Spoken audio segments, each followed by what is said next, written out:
అండి. అప్పుడప్పుడు మన ఇంటికి ఫ్రెండ్స్ గానీ, గెస్ట్స్ గానీ వస్తుంటారు కదా! అలాంటప్పుడు ఈ రెసిపీ ట్రై చేయండి. చాలా అంటే చాలా టేస్టీగా ఉంటుంది. ఈజీగా ఉంటుంది. సో, ఫస్ట్ చికెన్ వాష్ చేసుకొని అందులో ఉప్పు, కారం, పసుపు, ధనియాల పొడి, జీలకర్ర పొడి అంతా వేసి మంచిగా కలిపేయండి. పచ్చి మసాలా ఉంటుంది కదా! ఒకవేళ పచ్చి మసాలా లేకపోతే అల్లం వెల్లుల్లి పేస్ట్ ఏసైనా మంచిగా కలిపేసి పక్కన పెట్టేయండి.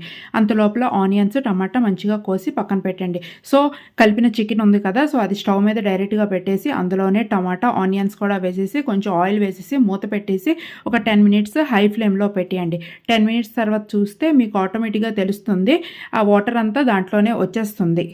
సెపరేట్‌గా వాటర్ ఏమి యాడ్ చేయక్కర్లేదు. ఇప్పుడు మీరు లో టు మీడియం ఫ్లేమ్‌లో పెట్టుకొని చికెన్ అనేది కుక్ చేసుకోండి. సో, మీకు చికెన్ కొంచెం గ్రేవీగా కావాలి అంటే వేడి నీళ్ళు వేసుకోండి. సో, వేడి నీళ్ళు వేస్తే నీచు వాసన రాదు. సో, లాస్ట్‌లో ఒక 15 మినిట్స్ కుక్ చేసుకొని చికెన్ మసాలా అండ్ కొత్తిమీర వేసుకొని గార్నిష్ చేసుకోండి. యమ్మీ యమ్మీ చికెన్ కర్రీ చాలా అంటే చాలా టేస్టీగా ఉంటుంది. మీరు తప్పకుండా ట్రై చేయండి.